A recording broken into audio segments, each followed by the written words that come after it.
نحمده ونصلي على رسوله الكريم اما بعد فاعوذ بالله من الشيطان الرجيم بسم الله الرحمن الرحيم رب اشرح لي صدري ويسر لي امري واحلل عقدة من لساني يفقهوا قولي باب التقاضي والملازمة في المسجد. تقاضی کہتے ہیں ایک دوسرے سے تقاضا کرنا، والملازمت اور پیچھا کرنا، لازم ہو جانا، فی المسجد مسجد میں. یعنی کیا کوئی شخص مسجد کے اندر کسی سے اپنے قرض کا مطالبہ کر سکتا ہے یا اس کا پیچھا کر سکتا ہے؟ یعنی باہر تو وہ کہیں نظر نہیں آتا، کہتا اچھا نماز پڑھتا ہے، مسجد میں جا کے پکڑوں گا اس کو. کیا ایسا کرنا جائز ہے؟ حدثنا عبداللہ ابن محمد قال حدثنا عثمان ابن عمر قال اخبرنا یونس عن الزہری عن عبداللہ ابن کعب ابن مالک عن کعب انہ تقاضى ابن ابی حدرد دینا، کہ حضرت کعب نے تقاضا کیا کس سے؟ ابن ابی حدرد سے. کس چیز کا تقاضا؟ دینن، قرض کا تقاضا. کان لہو علیہ، جو اس کے ذمہ تھا کعب کے لیے. فی المسجد، مسجد کے اندر. یعنی نماز پڑھ کے جب سلام پھیرا تو وہ نظر آ گئے، یعنی جنہوں نے قرض لیا ہوا تھا. کن کو نظر آ گئے؟ کعب کو. فارتفعت اصواتہما، ان دونوں کی آوازیں بلند ہو گئی، تو تکار ہو گئی جو عام طور پہ ہو جایا کرتی. حتی سمعہما رسول اللہ صلی اللہ علیہ وسلم، یہاں تک کہ آپ صلی اللہ علیہ وسلم نے اس کو سن لیا. وہو فی بیتہ، آپ صلی اللہ علیہ وسلم اپنے گھر میں تشریف فرما تھے. فخرج الیہما، تو آپ نکلے ان دونوں کی طرف جو باہم ایک دوسرے سے زور زور سے باتیں کر رہے تھے. حتی کشف سجف حجرتہ، یہاں تک کہ آپ نے اپنے حجرے کا دروازہ کھولا. فنادا، تو فرمایا، آواز دی، یا کعب، اے کعب. قال لبیک یا رسول اللہ، تو وہ جواب میں کہتے ہیں لبیک یا رسول اللہ. فقال، آپ نے فرمایا، دع من دینک ھذا، معاف کر دو اس کے قرض میں سے، من یعنی بعض حصہ. واومأ الیہ، اور اشارہ کیا الیہ طرف اس پر. ہم کہتے ہیں نا فلاں کے ایما پہ یہ کام ہوا، یعنی اشارے پر. اومأ اشارہ کیا، الیہ اس کی طرف، ای الشطرہ یعنی آدھا حصہ. یعنی آپ نے زبان سے کیا فرمایا کہ اس کا کچھ قرض معاف کر دو. کتنا؟ ہاتھ سے فرمایا آدھا. قال، کعب کہتے ہیں، لقد فعلت یا رسول اللہ، اسی وقت ڈیسیژن لے کے کہتے ہیں میں نے کر دیا اللہ کے رسول صلی اللہ علیہ وسلم. قال قم فقدہ، اور پھر باقی حصے کے بارے میں کیا فرمایا؟ ابن ابی حدرد سے اٹھو اور اس کو پورا کر دو، یعنی بقایا حصہ ادا کر دو. کتنا خوبصورت فیصلہ کیا دونوں کے درمیان. لیکن اس سے پتہ کیا چلتا ہے کہ مسجد میں قرض کا مطالبہ ہو سکتا ہے یا کسی کو پکڑا جا سکتا ہے، کیونکہ اگر ایسی بات ہوتی کہ نہ کیا جا سکتا ہوتا تو آپ یہ مشورہ دینے کی بجائے کہتے نکل جاؤ دونوں مسجد سے، یہاں کیوں جھگڑ رہے ہو، اور ان کو باہر نکال دیتے، جاؤ گلی میں جھگڑو جا کے، مسجد کی تم بے حرمتی کر. کیونکہ آج کل تو ہمارے یہاں یہی ہوتا ہے، اگر خدا نخواستہ مسجد میں کوئی شخص ایسا کام کر رہا ہو جو ناپسندیدہ ہو تو بجائے اس کے کہ ان کے درمیان صلح کرائی جائے یا اس کو اچھی بات بتائی جائے، عموماً کیا کہا جاتا ہے کہ ہمارے سر سے اتر جاؤ، ہماری بلا سے جھگڑو یا لڑو یا ایک دوسرے کو قتل کرو، جو چاہو کرو. یہ بے نیازی ایک مسلمان کو زیب نہیں دیتی. پیچھے آپ حدیث پڑھ چکے نا کہ الدین النصیحہ، دین خیر خواہی کا نام ہے، اور اس میں کس کس کی خیر خواہی؟ سب کی خیر خواہی، عامت المسلمین و ائمتہم، سب کے ساتھ بھلائی. اور وہ اسی صورت میں ہو سکتی ہے کہ جب انسان دوسروں کے معاملے میں کنسرنڈ ہو کہ یہ میرا بھائی ہے، اگر یہ غلط کر رہا ہے تو اس کو بتانا میرا فرض ہے. اگر یہ یقین ہو کہ وہ سن لے گا، اور اگر یقین ہو کہ وہ اسے لڑنا چھوڑ کے اس سے لڑنے شروع کر دے گا، تو پھر ایسی صورت میں احتیاط برتنی چاہیے. کیونکہ کچھ لوگ جو بھی ان کو کوئی اچھی بات بتائے وہ اسی کے دشمن ہو جاتے ہیں. باب کنسل مسجد، مسجد میں جھاڑو لگانا. وہ التقاط الخرق، التقاط اٹھانا، لقطہ کہتے ہیں نا گری پڑی چیز کو. الخرق چیتھڑے وغیرہ، مثلا ٹیشوز، اس زمانے میں تو نہیں تھے لیکن یہ بھی چیتھڑے ہی ہیں نا ایک طرح کے یوزڈ. والقضا، اور کوڑا.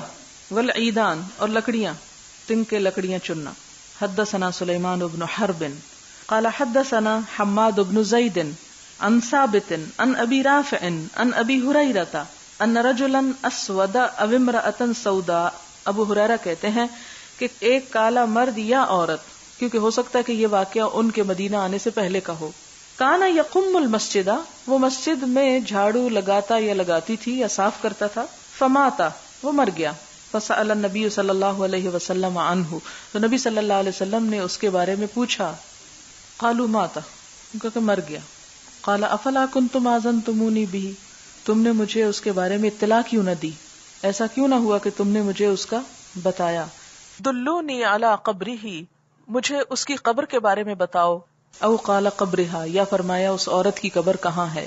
فاتا قبرها، آپ اس کی قبر کے پاس آئے. فصلی علیہا، اس پر نماز پڑھی، یعنی نماز جنازہ دفنانے کے بعد بھی پڑھی. کیوں؟ اس عمل کی وجہ سے جو وہ مسجد کے لیے کیا کرتی تھی.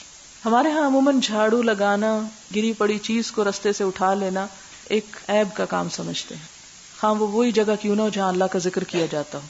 مسجد کی فضیلت اسی لیے نا کہ وہاں اللہ کا ذکر کیا جاتا ہے، عبادت کی جاتی.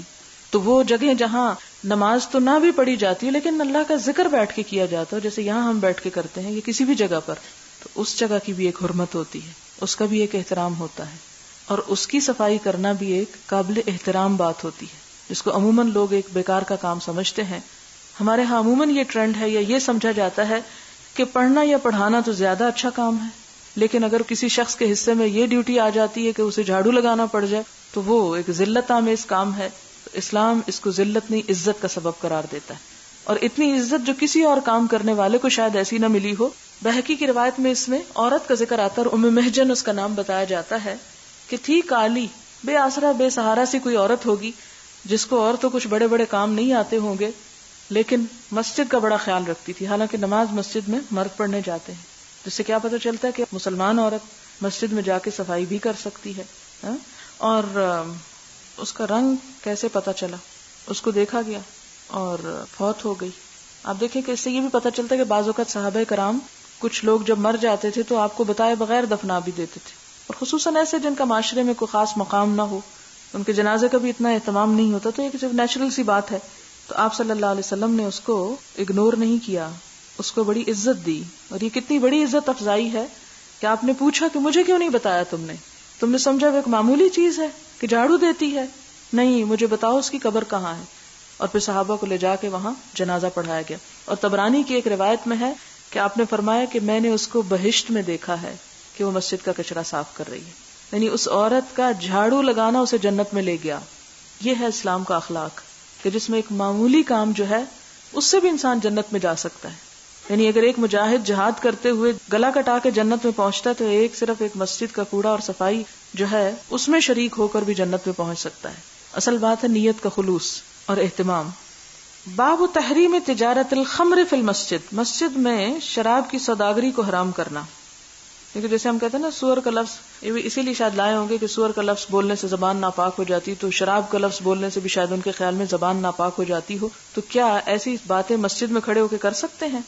حدثنا عبدان عن ابی حمزہ عن الاعمش عن مسلم عن مسروق عن عائشہ قالت، حضرت عائشہ فرماتی ہیں لما انزلت الآیات من سورۃ البقرہ فی الربا، کہ جب سورۃ بقرہ میں ربا کی آیات اتریں، خرج النبی صلی اللہ علیہ وسلم الی المسجد، آپ نبی صلی اللہ علیہ وسلم فوراً مسجد کی طرف تشریف لے گئے. فقرأہن علی الناس، تو ان آیتوں کو لوگوں پر پڑھ کے سنایا. ثم حرم، پھر حرام قرار دیا، یعنی ربا کو. اور ربا سے ہی وہ قیاس کر کے خمر کی بھی بات کرتے ہیں امام بخاری. باب الخدم للمسجد، مسجد کے لیے خادم مقرر کرنا، یعنی کسی کو مسجد کی خدمت پر مامور کر دینا. وقال ابن عباس، اور ابن عباس اس کے بارے میں کہتے ہیں نظرت لک ما فی بطنی محررا، یعنی للمسجد یخدمہ. حضرت مریم کی والدہ نے کیا فرمایا تھا کہ نظر تو میں نظر مانتی ہوں، لکا تیرے لیے اے رب، ما فی بطنی جو بھی میرے پیٹ میں ہے، محررن کے آزاد ہوگا تیرے نام پہ، میں اس سے اپنا کوئی کام نہیں لوں گی، تیرے دین کا کام لوں گی، تیرے دین کی خدمت کرے گا. وہ ان کا ارادہ تو شاید بیٹے کا تھا، لیکن حضرت مریم پیدا ہو گئی تو ان کی مراد کیا تھی؟ حضرت مریم کی والدہ نے کیا منت مانی تھی، کیا کرے گا مسجد جا کے وہ، یعنی آزاد کروں گی کس کام کے لیے؟ حضرت ابن عباس اس کی تفسیر میں بتاتے ہیں کہ للمسجد، کہ میں اللہ کے گھر کے لیے اس کو وقف کر دوں گی، یخدمہ، وہ اس کی خدمت کرے گا یا کرے گی، جو بھی اس کے پیٹ میں تھا اس کے بارے میں کہا. تو اس سے کیا پتہ چلتا ہے کہ کچھ لوگ اس کام پر اپنے آپ کو یا اپنی اولاد یا کسی کو بھی وقف کر سکتے ہیں کہ وہ اس جگہ کی خدمت کریں. اور یہ نظر ماننا ایک بہت بڑے ہمت اور دل جگرے کی بات ہے. ہم میں سے تو کوئی ایسی نظر نہیں مان سکتا، سوچ ہی نہیں سکتا، ماننا تو دور کی بات. لیکن وہاں اگر دیکھیں کہ وہ مانتی ہے نظر، اور جب بیٹی پیدا ہوتی ہے تھوڑا پریشان ہوتی ہے، اللہ تعالیٰ تسلی دیتے ہیں کہ کوئی بات نہیں، اللہ کو معلوم ہے کہ کیا پیدا ہوا ہے. واللہ اعلم بما وضعت ولیس الذکر کالانثی، اور بیٹا بیٹی کی طرح نہیں ہوتا، یعنی بیٹی سے جو کام مجھے لینا ہے وہ یہاں بیٹا نہیں کر سکے گا. یعنی حضرت عیسیٰ کی ولادت کی طرف اشارہ تھا کہ وہ ایک بہت بڑا معزز کام اور دنیا میں ایک معجزہ پیدا کرنے کا سبب بنے گی. اور پھر وہاں پر ہم دیکھتے ہیں کہ حضرت مریم کی والدہ جو تھیں وہ اصل میں کیا چاہتی تھی کہ جو بھی ہو وہ اللہ کے دین کی ایک طرح سے خدمت کرے. پھر آپ دیکھیں کہ آگے جا کے انہی آیات میں آتا ہے فَتَقَبَّلَهَا رَبُّهَا بِقَبُولٍ حَسَنٍ، کہ اللہ تعالیٰ نے اس بیٹی کا نذرانہ قبول فرمایا. کیسے؟ بِقَبُولٍ حَسَنٍ، بڑی عمدہ قبولیت کے ساتھ، بڑے شرف کے ساتھ اس کو قبول کر لیا. اس نذرانے کو جو مریم علیہ السلام کی والدہ نے مریم علیہ السلام کی شکل میں پیش کیا تھا اللہ تعالیٰ کے حضور. اور آگے فرماتے ہیں اللہ تعالیٰ وَأَنبَتَهَا نَبَاتًا حَسَنًا، بہترین طریقے سے اس کی پرورش بھی کی. ہم سمجھتے ہیں شاید ہم مائیں ہی اپنی اولاد کی بڑی اچھی پرورش کر سکتی ہیں، جبکہ یہ بھی مائیں نہیں کرتی، یہ اللہ ہی کرتا ہے، اور ماؤں کو بھی اللہ تعالیٰ ہی توفیق دیتا ہے. حدثنا احمد بن واقد قال حدثنا حماد عن ثابت عن ابي رافع عن ابي هريره ان امرأة او رجلا كان يقم المسجد ولا اراه الا امرأة. حضرت ابو ہریرہ کہتے ہیں کہ ایک مرد یا عورت مسجد میں جھاڑو لگاتی تھی، تو وہ جو راوی ہیں وہ کہتے ہیں کہ میں اس کو عورت ہی سمجھتا ہوں. ابو رافع کہتے ہیں کہ وہ عورت ہی تھی، یعنی ابو ہریرہ کو غلط فہمی ہوئی لیکن وہ عورت ہی تھی. فذکر حدیث النبی صلی اللہ علیہ وسلم، تو انہوں نے حضور صلی اللہ علیہ وسلم کی یہ حدیث بیان کی انہ صلی علی قبرہ، کہ اس کی قبر پر آپ نے نماز پڑھائی. اور اس چیز کو صحابہ کرام نے بہت نوٹس کیا ہوگا کہ ایک ایسی عورت کی نماز آپ پڑھا رہے ہیں، یعنی اتنی بڑی نیکی ہے اس کی. باب الاسیر او الغریم یربط فی المسجد، کیا مسجد میں قیدی کو یا قرض دار کو باندھا جا سکتا ہے؟ یعنی مسجد قید خانے کا کام دے سکتی ہے. اب آپ دیکھیں کہ کتنی مختلف حدیثیں مسجد کے بارے میں آ رہی، اور ہمارے ہاں مسجد کیا ہے؟ صرف نماز کی جگہ، اس کے علاوہ وہاں کچھ نہیں ہوتا، جبکہ مسجد مسلمانوں کے لیے ایک مرکز کا مقام رکھتی ہے. اور اس سے آپ یہ بھی دیکھ سکتے ہیں کہ مسلمانوں کی عبادت کتنی فطری عبادت ہے، کہ وہ ایسی نہیں کہ جو دنیا سے ان کو کاٹ دے، بلکہ دنیا کے دیگر کام بھی وہاں پر طے پا رہے ہیں جب تک کہ وہ حرام کی صف میں شامل نہ ہوں.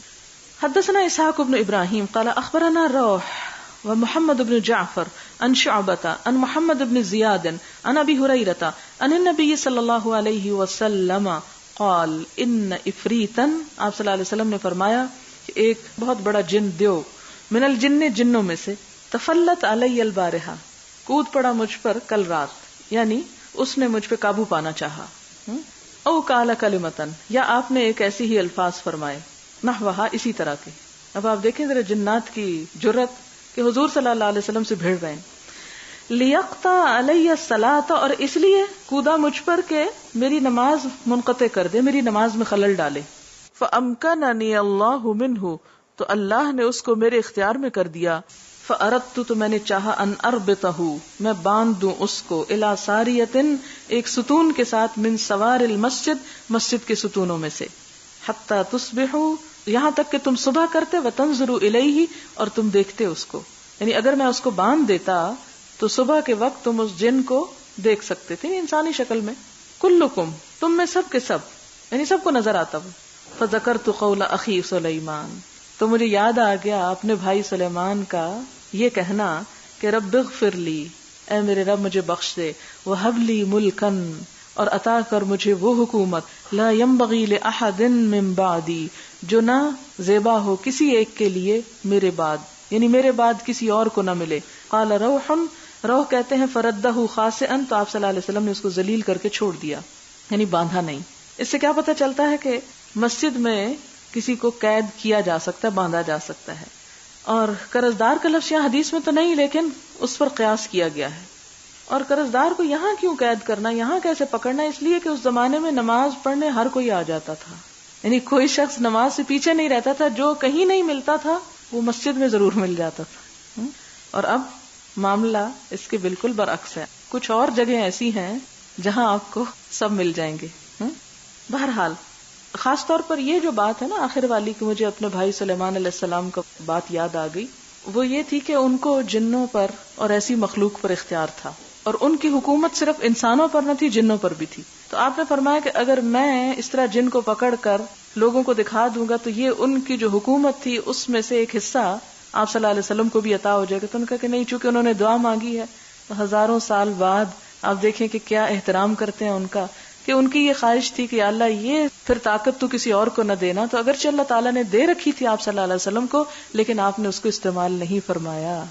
حالانکہ وہ وہاں موجود نہیں تھے، کچھ نہیں، لیکن ان کے احترام میں ایک طرح سے یہ ہے ایک اخلاق عالیہ. اور اس سے جنوں کا وجود بھی ثابت ہوتا ہے کہ جن ایک مخلوق ہے، اور جہاں نیک کام ہو وہاں بھی خلل اندازی کرتے ہیں، اور خصوصاً نماز میں تو حاضر ہی رہتے ہیں، اس لیے محتاط رہا کریں. باب الاغتسال اذا اسلم، باب غسل کرنا جب کوئی مسلمان ہو جائے. وربط الاسیری، اور باندھنا اسیر یعنی قیدی کا، ایدن فی المسجد، مسجد میں. وکان شریح یامر الغریم، اور قاضی شریح جو تھے حکم دیتے تھے مقروض کو ان یحبس، کہ اس کو باندھا جائے، الی ساریۃ المسجد، مسجد کے ستون کے ساتھ. یعنی قاضی شریح مقروض کو مسجد کے ستون کے ساتھ باندھنے کو کہتے تاکہ لوگ دیکھیں اور اس کو شرم آئے اور وہ قرضہ ادا کر دے. حدثنا عبد الله بن يوسف قال حدثنا الليث قال حدثنا سعيد بن ابي سعيد انه سمع ابا هريره قال بعث النبي صلی اللہ علیہ وسلم، ابو ہریرہ کہتے ہیں کہ نبی صلی اللہ علیہ وسلم نے بھیجا خیلن، کچھ گھڑ سواروں کو. خیل گھوڑے کو بھی کہتے ہیں اور خیل گھوڑے پہ سوار کو بھی کہتے ہیں. قبل نجد، نجد کی طرف، کہا جاتا ہے کہ 30 تھے وہ. فجاءت برجل من بنی حنیفہ، تو بنو حنیفہ میں سے ایک شخص کو وہ پکڑ لائے. یقال له ثمامہ بن اسال، جس کا نام ثمامہ بن اسال تھا. فربطوه بساریۃ من سوار المسجد، اس کو باندھ دیا مسجد کے ستونوں میں سے ایک ستون کے ساتھ. یعنی آپ صلی اللہ علیہ وسلم چونکہ اس وقت مسجد میں نہیں تھے اور وہ اس کو پکڑ کے لائے تھے، حاضر کیا تھا، لہٰذا یہ نہیں کیا کہ آپ کا جا دروازہ کھٹکھٹائیں، اچھا پکڑ لائے، ہم کارنامہ کر لیا ہم نے، آپ جلدی سے باہر آ جائیں. نہیں، بلکہ انتظار کیا اور اس کو اتنی دیر باندھ رکھا. یہ چھوڑ دیتے تو وہ بھاگ جاتا. فخرج الیہ النبی صلی اللہ علیہ وسلم، تو نبی صلی اللہ علیہ وسلم تشریف لائے. فقال، فرمایا، اطلقوا ثمامہ، سب سے پہلے فرمایا کہ ثمامہ کو چھوڑ دو، مت باندھو. فانطلق الی نخل، پھر ایک کھجور کے درخت کے پاس گئے. کون؟ ثمامہ. قریب من المسجد، مسجد کے قریب. فاغتسل، تو اس نے غسل کیا. ثم دخل المسجد، پھر وہ مسجد میں داخل ہوا. فقال اشہد ان لا الہ الا اللہ ان محمد رسول اللہ، وہ شخص کلمہ پڑھ کر مسلمان ہو گیا. اس لیے نہیں چھوڑا تھا کہ صحابہ کرام کے عمل پہ نکیر کی تھی آپ نے کہ کیوں باندھا ہے، اس لیے چھوڑا تھا اس پر احسان کرتے ہوئے کہ آپ کو معلوم تھا کہ اگر اس شخص پر احسان کیا جائے تو یہ احسان کا بدلہ اچھا دے گا، اور وہ اچھائی سے مراد اسلام قبول کرنا تھا، اس لیے آپ نے اس کو چھوڑا. اس سے یہ پتہ چلتا ہے کہ کافر کو بھی مسجد میں لایا جا سکتا ہے.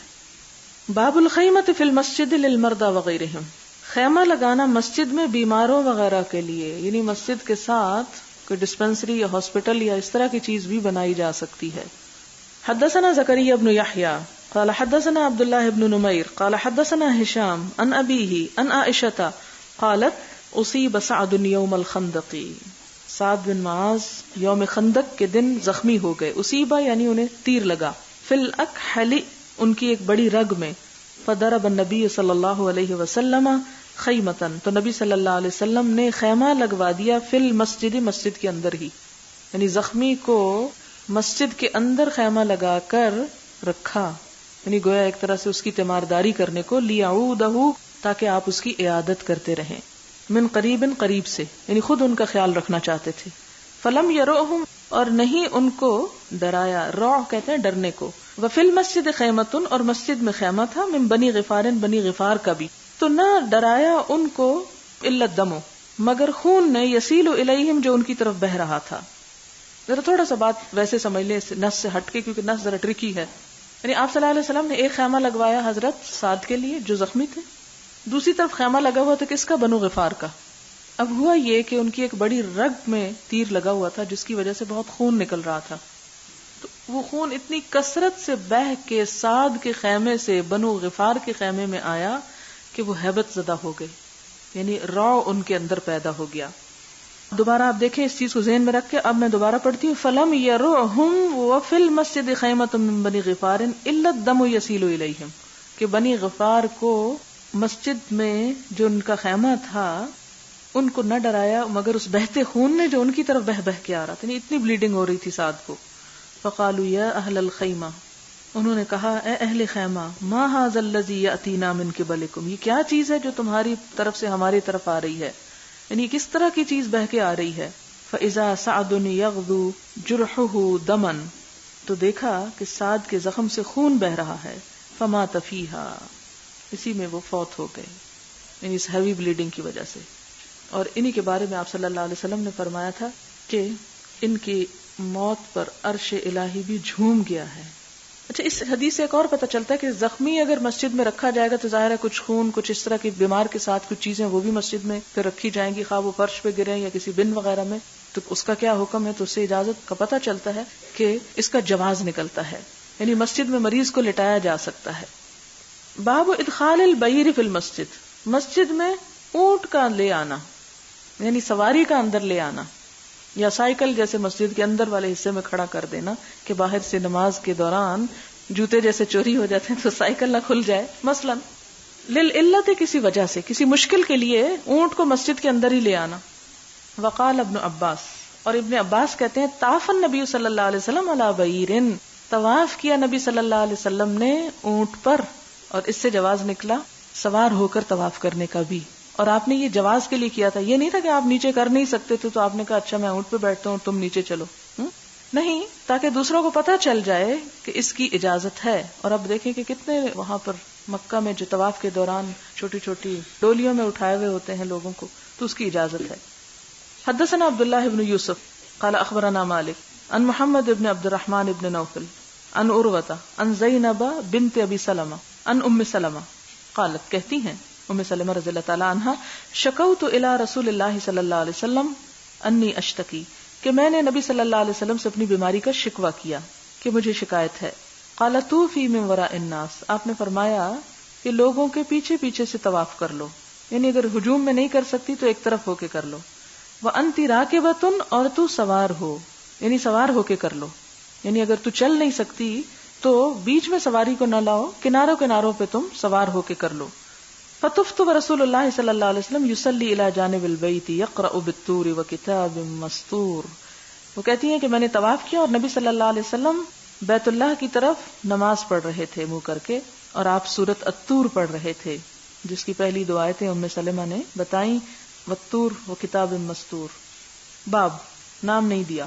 حدثنا محمد بن المثنى قال حدثنا معاذ بن هشام قال حدثني ابي عن قتادة قال حدثنا انس ان رجلين من اصحاب النبي صلی اللہ علیہ وسلم خرجا من عند النبي صلی اللہ علیہ وسلم، کہ کچھ لوگ نبی صلی اللہ علیہ وسلم کے پاس سے نکلے فی لیلۃ مظلمۃ، اندھیری رات میں، ومعهما مثل المصباحین، اور ان دونوں کے ساتھ چراغوں جیسے دو چراغ تھے، یضیئان بین ایدیہما، جو ان کے آگے آگے روشن تھے. فلما افترقا، پھر جب وہ ایک دوسرے سے جدا ہوئے، سارا مع کل واحد منہما، تو ہو گیا ان دونوں میں سے ہر ایک کے پاس ایک، حتی اتی اہلہ، یہاں تک کہ وہ اپنے گھر والوں کے پاس آ گیا. اب یہاں پر باب بھی نہیں لکھا ہوا اور کوئی بات سمجھ نہیں بظاہر آ رہی، تو مطلب یہ ہے کہ مسجد میں سے چراغ جلا کے آپ نے دو صحابہ کو دیا اور وہ لے کے گھر پہنچے. ظاہر رستے میں اندھیرا ہوگا، اس سے کیا پتہ چلتا ہے کہ مسجد میں چراغ جلانا یا کوئی اس طرح کی بات کرنا جو چراغ وغیرہ سے متعلق ہو اس کی اجازت ہے. باب الخوخۃ والممر فی المسجد، خوخہ کہتے ہیں کھڑکی کو، ممر راستہ. مسجد میں راستہ رکھنا یا کھڑکی بنانا. حدثنا محمد بن سنان قال حدثنا فلیح قال حدثنا ابو النضر عن عبید اللہ بن حنین عن بسر بن سعید عن ابی سعید الخدری قال خطب النبی صلی اللہ علیہ وسلم، کہتے ہیں کہ نبی صلی اللہ علیہ وسلم نے خطبہ دیا، فقال، پھر فرمایا، ان اللہ خیر عبدا بین الدنیا و بین ما عندہ، کہ بے شک اللہ تعالیٰ نے اختیار دیا بندے کو درمیان دنیا کے اور درمیان جو اس کے پاس ہے. بندے سے مراد یہاں آپ صلی اللہ علیہ وسلم خود ہیں کہ اللہ تعالیٰ نے مجھے اختیار دیا کہ میں دنیا میں رہنا چاہوں تو رہ لوں اور اگر اس کے پاس جانا چاہوں تو چلا جاؤں. فاختار ما عند اللہ، تو بندے نے اختیار کر لیا، پسند کیا جو اللہ کے پاس ہے. فبکا ابو بکر رضی اللہ عنہ، یہ بات سن کے حضرت ابو بکر رو دیے کیونکہ انہیں پتہ تھا کہ اس اختیار کا مطلب کیا ہے. فقلت فی نفسی، میں نے اپنے دل میں سوچا، ما یبکی ھذا الشیخ، یہ بزرگ کیوں رو رہے ہیں، یہ کوئی رونے کی بات ہے. ان یکن اللہ خیر عبدا بین الدنیا و بین ما عندہ فاختار ما عند اللہ، اگر اللہ نے بندے کو ہی اختیار دیا کہ وہ دنیا اور اس کے درمیان ایک چیز کو اختیار کر لے، فکان رسول اللہ صلی اللہ علیہ وسلم هو الاب، تو یہ حضور صلی اللہ علیہ وسلم خود ہی وہ بندے تھے جنہیں یہ اختیار دیا گیا.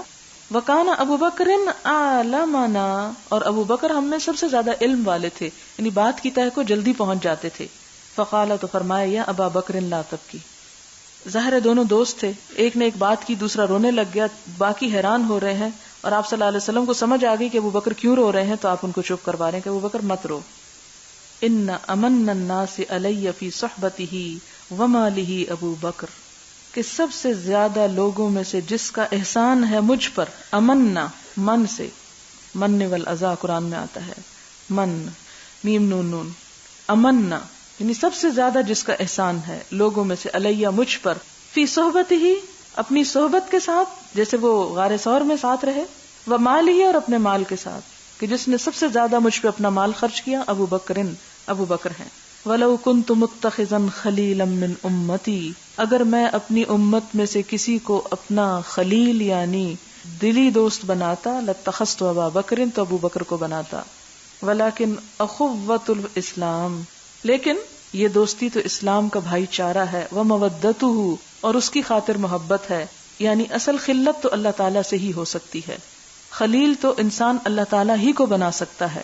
کیوں؟ وَالَّذِينَ آمَنُوا أَشَدُّ حُبًّا لِلَّهِ، اہل ایمان سب سے زیادہ اللہ کو چاہتے ہیں. اور انسانوں کے ساتھ محبت کا معیار کیا ہے؟ کہ دین کی خاطر محبت اور اخوت. پھر کیا ہوا؟ لا يبقين في المسجد باب، نہ باقی رہے مسجد میں کوئی دروازہ، الا سد مگر بند کر دیا جائے، الا باب ابی بکر مگر ابو بکر کا دروازہ، یعنی ابو بکر کی طرف کا دروازہ بند نہ کیا جائے، باقی سب دروازے بند کر دیے جائیں، یعنی اس طرف سے آ جا سکتے ہیں، اسے کھلا رہنے دیا جائے. اور اس سے یہ پتہ چلتا ہے کہ آپ صلی اللہ علیہ وسلم نے سب کے سامنے انہیں سب پر ترجیح دی. حدثنا عبد الله بن محمد الجعفي قال حدثنا وهب بن جرير قال حدثنا ابي قال سمعت يعلى بن حكيم عن اكرمة عن ابن عباس قال خرج رسول الله صلی اللہ علیہ وسلم في مرضه الذي مات فيه، کہ نبی صلی اللہ علیہ وسلم نکلے اپنے اس مرض میں جس میں آپ فوت ہو گئے، عاصبا رأسه اپنا سر باندھے، یعنی سر میں بہت شدید درد تھا تو سر باندھ لیا، بخرقۃ ایک کپڑے کے ٹکڑے کے ساتھ. فقعد على المنبر، تو اسی حالت میں منبر پر بیٹھے کہ آپ کا سر درد سے بندھا ہوا تھا. فحمد اللہ واثنى علیہ، تو آپ نے اللہ تعالیٰ کی حمد و ثنا کی. ثم قال پھر فرمایا، انہ بے شک وہ، لیس من الناس احد نہیں ہے لوگوں میں سے کوئی ایک، امن علیہ جس کا احسان ہو سب سے زیادہ مجھ پر، فی نفسہ و مالہ اس کے نفس اور مال کے اعتبار سے، من ابی بکر ابن ابی قحافہ ابو قحافہ کے بیٹے ابو بکر سے بڑھ کر. وَلَوْ كُنْتُ مُتَّخِذًا مِّنَ النَّاسِ خَلِيلًا لَاتَّخَذْتُ أَبَا بَكْرٍ خَلِيلًا، اگر میں انسانوں میں سے کسی کو دوست بناتا تو میں ابو بکر کو بناتا. ولیکن خلت الاسلام افضل، لیکن اسلام کی دوستی سب سے بڑھ کر ہے، یعنی اسلام کی خاطر. سدو انی کل خوخت فی ھذا المسجد غیر خوخت ابی بکر، بند کر دو مسجد کی سب کھڑکیاں سوائے ابو بکر کی کھڑکی کے، یعنی اس دروازے کو کھلا رہنے دو.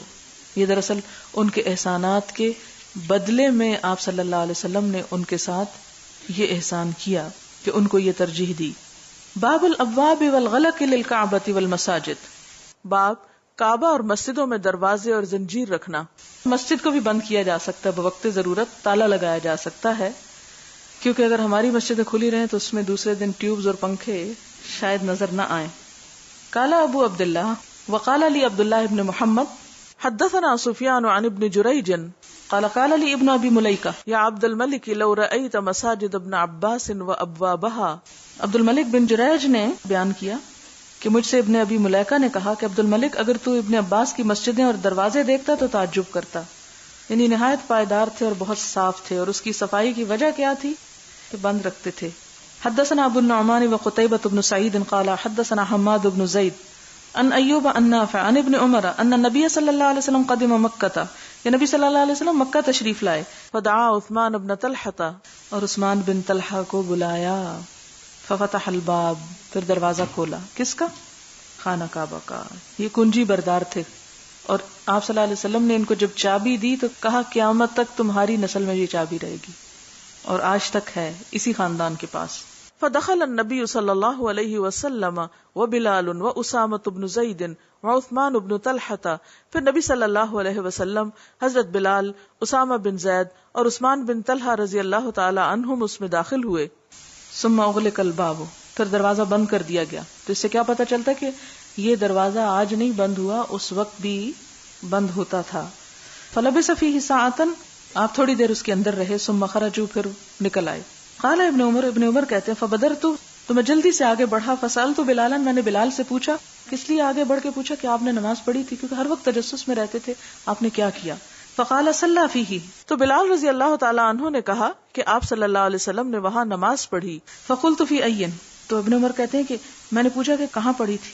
قال بین الاسطوانتین، تو انہوں نے کہا دو ستونوں کے درمیان. قال ابن عمر کہتے ہیں فذهب علی ان اسألہ، ذهب علی چلا گیا مجھ سے، یعنی میں بھول گیا کہ میں پوچھوں کم صلی کہ آپ نے پڑھا کتنا تھا، کتنی رکعتیں پڑھی تھی. یعنی میں نے یہ تو پوچھ لیا کہ نماز پڑھی کہاں تھی، کیونکہ انہیں اس بات سے بہت دلچسپی ہوتی تھی کہ جس جگہ آپ پڑھیں گے وہ بھی وہیں پر آ کے پڑھیں گے. اور یہ آگے ایک بہت لمبی حدیث آتی ہے جس میں اتنی جگہوں کے نام آتے ہیں کہ وہاں حضرت عبداللہ بن عمر نے نمازیں پڑھی اس وجہ سے کہ آپ صلی اللہ علیہ وسلم وہاں پڑھ چکے تھے.